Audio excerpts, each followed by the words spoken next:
start rolling. Okay, thank you. Can you talk about how you know Red Wolf Pope? So we began a dating relationship during my 1L year of law school. And he was 1 year ahead of me. And then that quickly became a situation where he became my abuser. And when you say your abuser, can you talk a little bit about what that means? Yes. It initially started out with a lot of verbal and emotional abuse. I felt very alone and isolated at the time, and so I was very vulnerable to that. And it then escalated to items being thrown at me, to the point where I became the person who learns how to skillfully cover up bruises with makeup. At one point, things then started to escalate more into being thrown against walls, being grabbed in a headlock and dragged around the house, and also, in addition to that, being isolated, extremely isolated from everyone that I was close to, in an effort to make sure that I was not able to maintain relationships to be able to reach out to in order to kind of rescue me from the situation. And so it was multiple abuse tactics going on all at the same time, and alternated with the kind of the stereotype honeymoon phase of like the kind of narcissistic love bombing of like of adoration and the sorries and the gifts and things like that, and then right back to escalating verbal abuse and then physical abuse. Did it ever turn sexually violent? So I don't want to affect anything going on with the current investigation that's going on in multiple jurisdictions at this point. I wouldn't want to comment on that. How long were you together and what years? Like what year was that? So my first year in law school was fall of 2011. And then I escaped from his home in 2013, spring 2013, and I got a domestic violence protection order against him in March of 2013. When you got the protection order against him, did that end things for you, or did he still try to have contact with you? So that escalated things on many levels, particularly with Seattle University. I was hoping to get some kind of policy rundown from the university. I wanted to make sure that campus security was kept in the loop. I wanted to be able to still function in law school and still get my degree. And his pattern of abuse escalated to other students, and also manipulating faculty and staff from both the law school itself and then also the greater university. What do you mean, like manipulated others, the faculty and so one of his tactics was to try and speak to everyone in authority before I was able to kind of craft this narrative that I was the one who was violent, that I was the one who was abusive, despite the fact that he has a very, very long record of violence, and I had, up to that point, no record of anything. He would try to actively turn people against me who could have helped me in that situation, and I think that also contributed to the silence around what policy I was supposed to be following, or what policies were supposed to be helping me at that point. And I felt very alone, particularly when I am in these hearings that I'm keeping the university posted about. And I mean, the one thing that I'd also like to emphasize is that I was still in class with him after the protection order. He had made me sign up for 3 of his same classes from the previous semester. I was still in those classes with him every day. At no point did anyone give me the option of, hey, maybe we can remove him to a different period or a different schedule or something like that. At no point was that ever presented as an option. It was very, very strongly hinted that I was messing with his career. By who? Who said that? Well, several judges emphasized that his career was on the line. I was met with resistance as far as asking these kinds of questions to, at the time, Dean Darrell Goodwin. I wanted for there to be more protection based on this protection order that stated he needed to be 50 feet away from me at the law school and 500 feet outside of the law school. And I was met with resistance, basically saying, you're confusing the civil protection order with the protection order on campus. There was also a mutual no contact order on campus. And that was the only answer I really got for that, as far as why am I still in class with my abuser right now. And you didn't think about going to someone, or do you? Oh, I did. I asked immediately when I got the protection order, I asked campus security, okay, what do I do now that I'm at this point? And I was then told, okay, you'll need to speak with the dean of the law school, and you'll need to possibly speak with the professors that you have in common. I spoke with the dean of the law school at the time, Dean Deming, and she was also in contact with the university itself, and my impression was that Dean Deming was not getting much guidance from the broader university of how to manage the situation. And so I was then encouraged to, my own self individually, speaking with each professor and them kind of winging it, kind of coming up with whatever they thought would be best for this situation, which then let me know there's either no policy to handle this because everyone is acting completely thrown for a loop, or there is some kind of concrete policy, but it's just not being used for me. So the burden was on you to find a solution to be protected from someone you felt needed to stay away from you. Yes, and what I had hoped was that once I had this protection order would be that the university could look at that and make it, I guess, manageable for everyone. Because I had assumed, well, this can't be the first time this has happened. I kept being told that this was unprecedented. I kept being told that this was the first time that this had happened at the law school. Even at the university level, I was told that this was new as far as how much information that they were being bombarded with.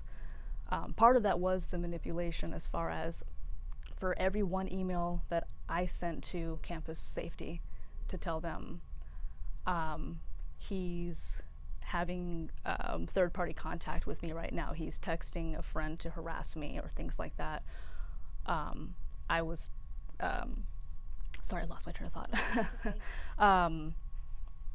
He would be sending numerous more emails to people, just bombarding everyone with, and basically making everyone kind of lash out at both of us and tired of dealing with both of us, despite the fact that I'm here presenting myself. I want help, and I'm trying to make this as short and concise as possible and make this as clear as possible, versus someone who was showing all of these classic abuser red flags of, I'm going to aggressively pursue this person in authority until they listen to me or get so exasperated with me. I mean, it's he overwhelmed people. Yes, definitely overwhelmed people. I think one of the more disappointing aspects of how Seattle University handled this was the fact that I reported that he was going around showing my personal information to people. And I told this to the university level, and I was told that, well, that's just him telling his truth. I thought that that would be under the category of harassment, third-party communication. He fully intended for me to know what he was doing, but that was not what it was categorized as. It was not categorized as a violation of any order for him to be doing that. What kind of private or personal information? So one of the times that that I was beaten, I was afraid for my health. I had bent my neck and I had blacked out. I had hit a wall full on with my head. And so I called the police. Actually, no, I called for an ambulance. I wasn't ready to say anything at that point. I'm not actually sure what words I used, but it did tip them off to call the police because of a domestic disturbance. And so, since he had done this a lot, he had had so much experience with this, he knew exactly what to say to police when they spoke to him, and I stayed as quiet as possible. I was trying to come up with a story about how I had fallen or something like that, and because he knew how to manipulate the system from his all of his times meeting the system in this particular way, I was the one who was arrested. I was never charged, but I was arrested. For what? On what grounds? For domestic violence. Wow. I was actually cuffed to the hospital bed. Oh my gosh, how old were you at the time? I'm 30 now, so this was all going on, but about between like 5-6 years ago.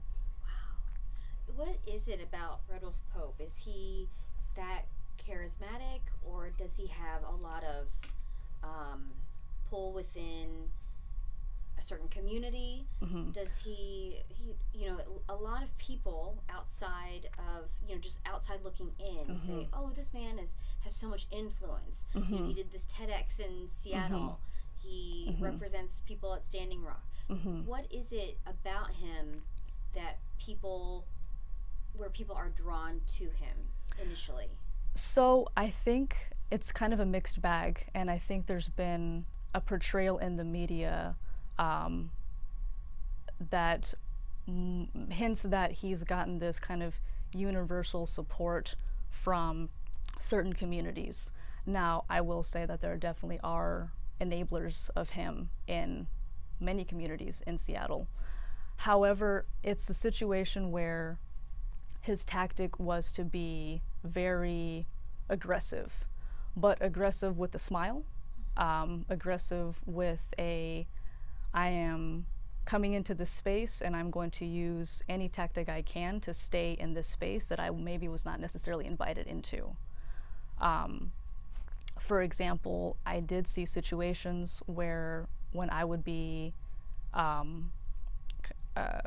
coerced to go with him to certain events that I didn't want to go to because I wasn't always able to kind of put on the facade of happy couple. So I would be forced to go to certain events, some of them being local Native events. And there were definitely times where I saw visible discomfort from people. He was not necessarily welcome in the spaces that he's pictured in. Sometimes it was just him showing up, jumping into whatever activity was happening, whether it be drumming, dancing, wearing regalia of that group, and just making things too awkward for people to run up and tell him, hey, you're not welcome here. So that is an impression that I got on a few occasions. Okay. I was reading, though, that some people felt like he was an elder, or that he was, or like their parents liked him, Mm-hmm. or, Mm-hmm. you know, and I certainly think that he, you know, I met him Mm-hmm. for the first time at the Columbia Tower Club. Like, I was there for a story, so he was around a lot of influential people. Yes, and so he knows how to speak like them. I think he knows how to present himself that way because of surrounding himself in that environment. He can then make people think, I look how how I present myself, and I can present my accolades at the drop of a hat. And I think that's what it is. He presents himself in a way that we conventionally like, as far as what we view as what is professionalism, what is a good networker, and I think academia's and other elite circles' idea of what that is, he's able to mold himself into that outwardly. Mm-hmm. And how long do you think he was able to do that?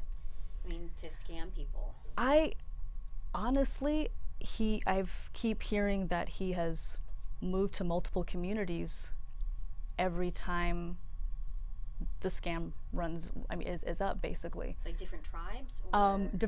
I think different cities. At one point he was in Oregon, and I have heard that at some point people saw through what was going on. And I also think that that's what was going on with him, and maybe his connection with Santa Fe. Maybe he felt like he was losing some of his hold over people in Seattle. Yeah, I mean, I think that there are people who want to, in Seattle, I mean, maybe this is just a conversation piece, but, I feel like people in Seattle, they so desperately want to promote diversity and help people, and if he's representing an underserved community and he's seen as someone who is intelligent and articulate and, possibly inspirational in a lot of ways, they want to help him. Exactly. Right? And I think that really nails it when it comes to Seattle University's treatment of him. Particularly for me, I think going right along with that, wanting people in a leadership position wanting to say that I have helped this particular group, I think that may have played into the role that President Sundborg at Seattle University played. I was shocked and pretty devastated to see in the court documents that Red Wolf was presenting for his own side a letter from President Sundborg that I at first gave the benefit of the doubt to. I thought he's trying to prepare for the character and fitness portion of law school, which is preparing for the bar exam. And I thought, okay, maybe he's spoken to people, and this is what this letter is. This letter is for him to prepare for the bar exam. Either way, it was still devastating to see the university's stamp on a letter from the president of the university in these documents. And I wanted to follow up, and I did follow up. And what I heard from President Sundborg was that he was aware of the court situation, felt that he needed to stand by the letter that he wrote as far as what he personally knew of Red Wolf, and that he was fine with him using it in court. And that was for the protection order? Yes. To show that I don't know how protection orders actually work, so that he would show that he has good character or something? Yes. Okay. Basically, it was me filing as the petitioner, and then a petitioner can show in their witness statements, their declarations, and the respondent has the opportunity to respond with their own declarations and witness statements. But you still got the protection order. So yes, I did. I did. But it must have been devastating. Yes, because on record for forever that this happened, particularly when I found out that the benefit of the doubt that I was giving it was not based in any truth. President Sundborg then told me that he was not aware of the adversarial nature of the court system. I find that hard to believe. And that he did not intend for the letter to be used against me in court, even though he was okay with it being used in court, which I don't understand that logic. At one point he said, well, I can write a letter for you too. I don't know what that was supposed to fix. If you're looking in court records, okay, so you maybe have a document for this person and a document for that person, but that doesn't change that initial hearing, it was like I had the entire university there against me. Yeah. So what would you like to see done? Any changes, anyway? What changes would you like to see at Seattle University? So there were multiple people who told me that they had no experience with identifying abuser behavior, that they had no training in this at all. And that was disturbing. That was disturbing that people who are supposed to be overseeing a large student body did not have any training as far as how to recognize these signs. And that's on top of the fact that at no point was I given a coherent policy. And oftentimes I was given conflicting information. And so that's what I would like to see. I would like to see actual training. And I don't think there's an excuse for high-level faculty members, staff, administration to not have this training when there are experts in this field, and they're right here in Seattle. There are individual experts, there are organizations, they have done this research, they have the methodology, they have things that have been tried and tested, and these things are available right here. And so I don't know if I'll ever get an apology from SU and the multiple people who contributed to my further victimization, but I definitely think they have a responsibility to use the resources that are readily available to them to prevent this from happening to someone else. Right. That's what I would like to see. Not just Seattle University. It could be other universities. Yes. Places of employment. Yes. Everywhere. Honestly, no university, no place of employment has an excuse. These resources are out there. These things are publicly available. There are people whose entire job it is to do these kinds of trainings. And so this is something that people have to look beyond their own professional and personal stake in wanting to promote something about themselves or wanting to get accolades for promoting a certain group that has been traditionally marginalized. And that has to be a situation that is done collaboratively, and I think that as SU hopefully develops a policy, that it continues to be held accountable and is willing to submit to accountability to community organizations instead of self-policing. Were you afraid, like after you filed a protection order and it was granted, how much longer did you have to go to school with Red Wolf Pope, and were you afraid? I was terrified every day that I lived until I moved out of Seattle. So I was regularly in class with him for the entirety of the rest of my spring semester of 2013. And then he was supposed to graduate. And so I was hoping, okay, then we're done. But he came back to the university to complete some other degree. And so he would still habit the law school after that and was still allowed to attend classes and was still allowed to just frequent the law school whenever he liked. Were you afraid he would do more than leave bruises on you? I mean, Yes. Were you really afraid for your life? Yes, I was afraid he would kill me. There were definitely times where I was afraid I would be suffocated to death when I would have like my throat held or things like that. I mean, I wasn't sure how much he would want to retaliate. I believed that my life was in danger, and I thought my friend's safety was also in danger. And that's why at some point I had to flee Washington. Is that why you're not living in Washington now? Yes. After attempting to study for the bar, after I graduated, I realized that the situation was just intolerable. I was having panic attacks constantly. I couldn't go outside without people surrounding me.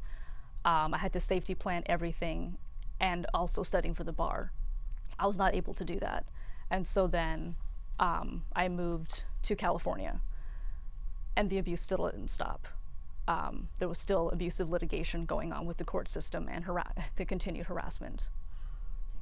That's incredible. Did it stop when you moved out of the country? For me personally, it did. I don't know if there were continued routes as far as trying to get a hold of me, but I have found a little bit of peace after moving internationally. And since then, you've gotten married. Yes, yes, I have. Congratulations. Thank you. Thank you. By the way. I kind of want to switch gears just a little bit, but I don't want to get too involved with the pending investigation. Right. But when you've heard and read about the charges and the things that are that have come to light, does any of it? I mean, do you have a response, or do you have a? I don't want to be so cliche to ask, are you surprised? But at the same time, you knew him really well. That's a valid question, I think.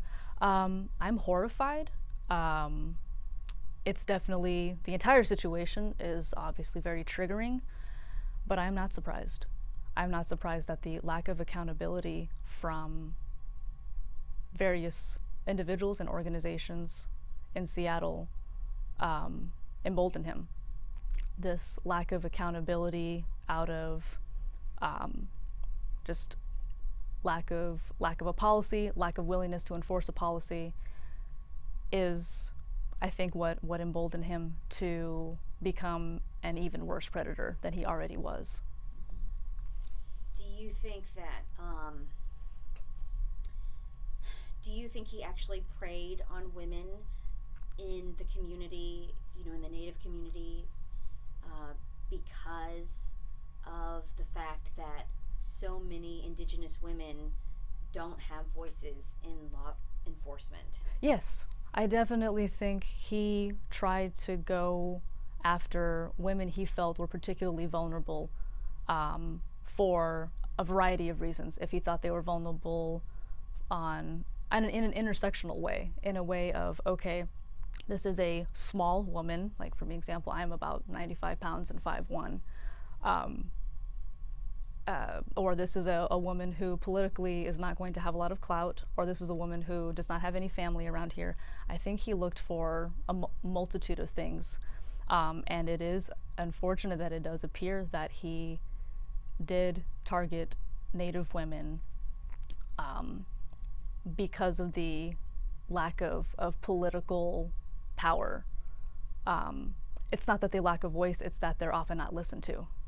And so it's, for me, it's so twisted.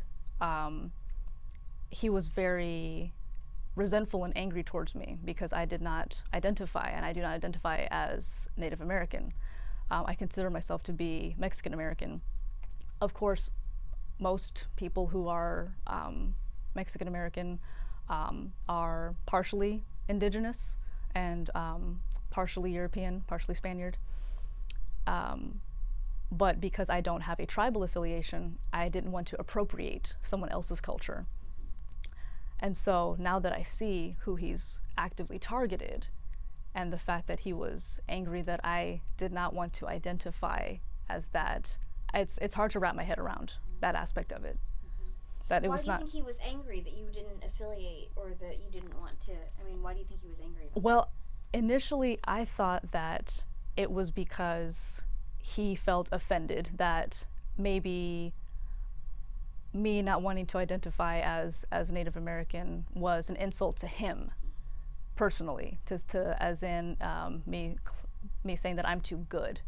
And that was not it at all. It was me being respectful of the fact that there are tribes and there are intact Indigenous communities in Mexico, but I am not affiliated with them. I see that differently now. I don't think that it was taking offense so much as I wasn't taking on an identity that he sees as further marginalized, as far as the hierarchy, unfortunate hierarchy of political clout in this country, as far as who is ignored the most. And so maybe in his mind, well, her identifying as Mexican American, that gives her more political power, more community power than she would have if she was identifying as Indigenous. And I would maybe have, she would be part of a community that in his own mind had more control over. Sure, where he was seen as a leader and right in some circles. So I think it goes back to control. I see. That makes sense to me now. Okay.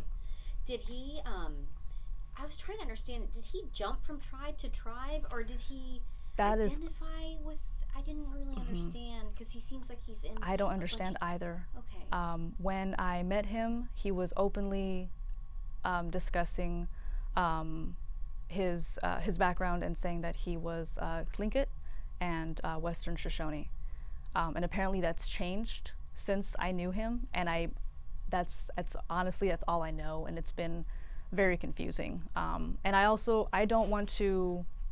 want to make sure that I just speak to what my own experiences are with that, because there are plenty of Native voices out there in this community and in other communities who should have the platform to speak on his interaction with them. Do you think, though, in general,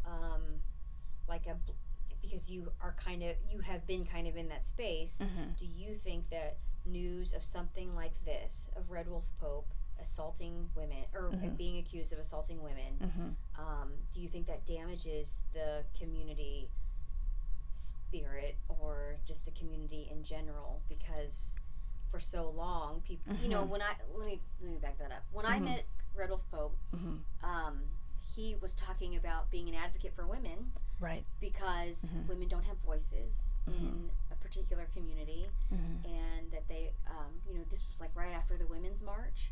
So, you know, we know that it was led by missing and murdered Indigenous women, right? So he was saying like what he was being an advocate for women, and turns out potentially preying on those women instead. So I'm just wondering what kind of damage this does to a community when you hear news of what Red Wolf Pope is being accused of. I think it's important to connect that to the fact that there are abusers in all communities, and there may be things in an abuser surrounding that have enabled them. However,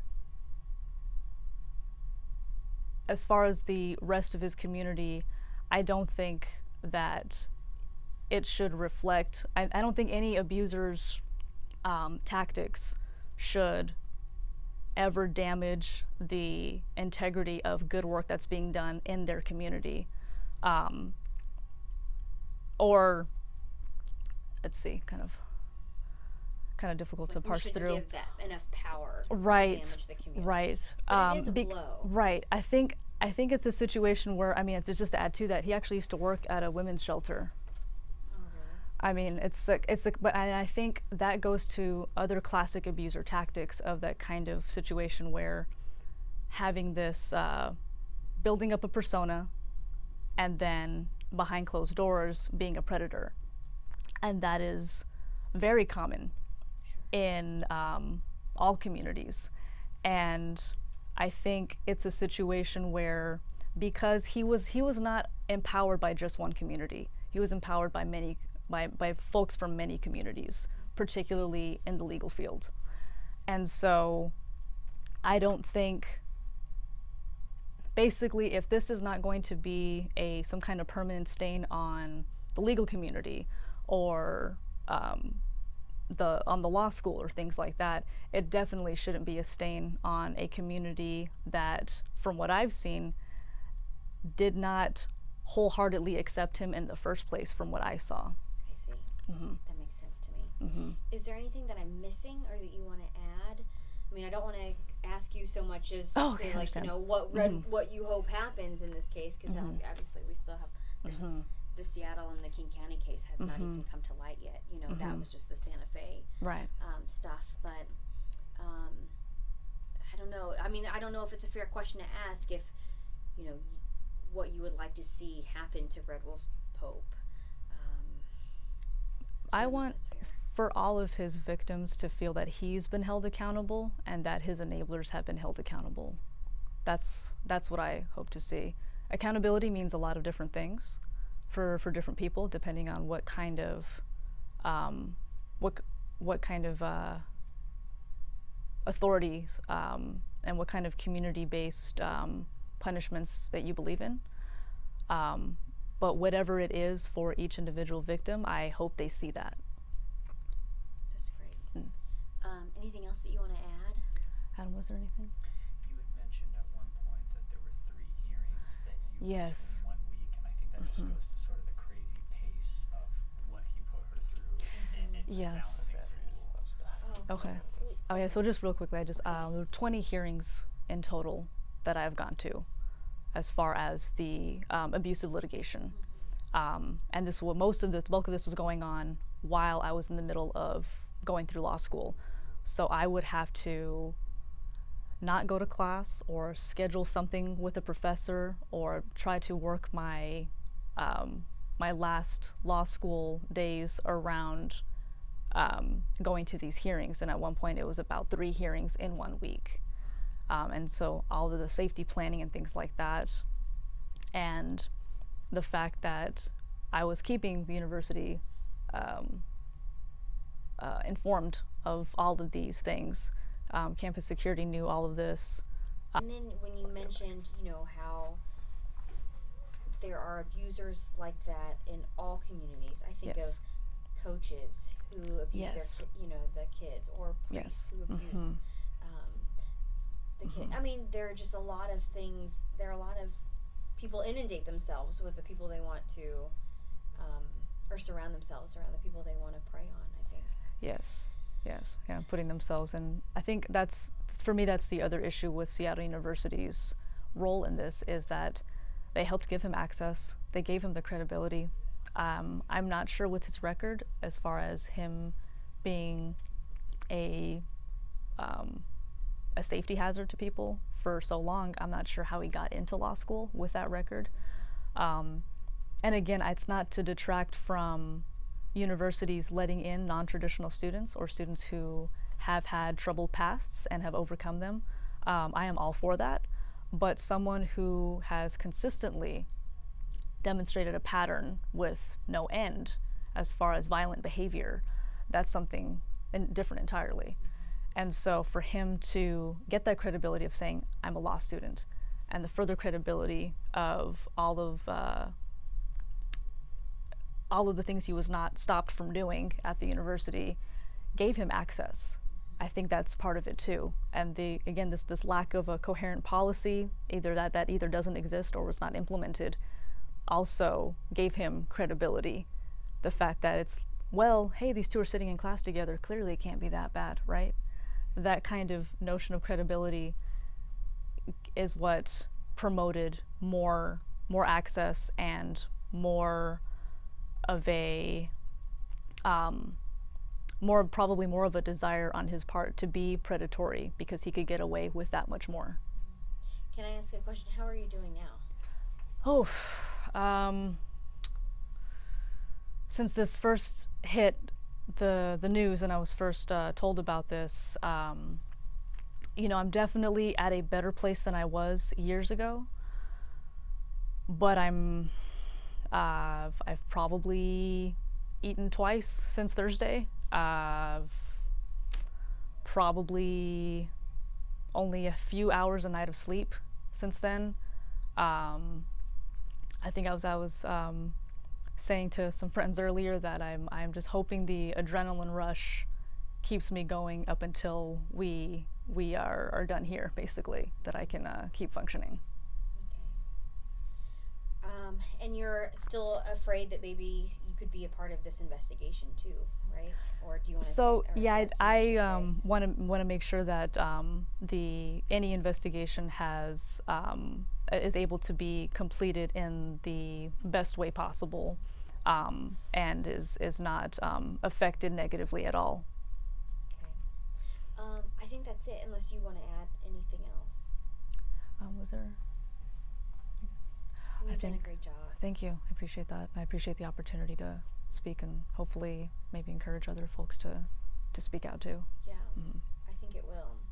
I think it's just. You wanted to say anything about if there's anybody else out there that may have. Oh yeah, I mean, I think you may have said something like that, but just in case, you know, by you coming forward, Okay. do you hope that it helps Yes. other potential survivors or Yes. victims out there? And I do want to say that I can't guarantee to other victims that you won't have similar experiences to what I've had, even in this situation. But I can guarantee you that you'll have people on your side. You will have a community of other survivors, even if it's a very small community. I can guarantee you will have that. You may not escape from victim blaming, but you will have a community. That's great. I think it's amazing though how deep this investigation looks like it's going to grow. I feel like it looks like it's going to get really big. It's very overwhelming. Very overwhelming in terms of just the sheer number of possible victims. Do you I'm just curious, so did you ever take the bar exam? I did. I'm actually a licensed attorney. Okay. Yeah. Great. Congratulations. Thank you. And are you practicing where you live now? I mean, I won't no. tell anyone where you live. Oh, no, it's fine. It's just that because of the situation so destroyed whatever networking I was trying to do here. I'm a licensed attorney, but that's about the only thing I've accomplished in the past 5 years. Okay. I do not have a career to speak of. I have done some things that I'm proud of as far as my community advocacy work and women's organizations, but as far as a 9-to-5 paycheck career, I don't have that. I had to leave everything that I had built up with what I had thought was going to be my new community in Seattle. Okay. So it's had lasting effects, and it's also difficult to think about all the other women who have had these lasting damaging effects to their health, physical, mental health, and their livelihoods also. Yeah. People don't realize how much that impacts everything around you. That impacts your overall well-being. That's how destructive this is. Yeah.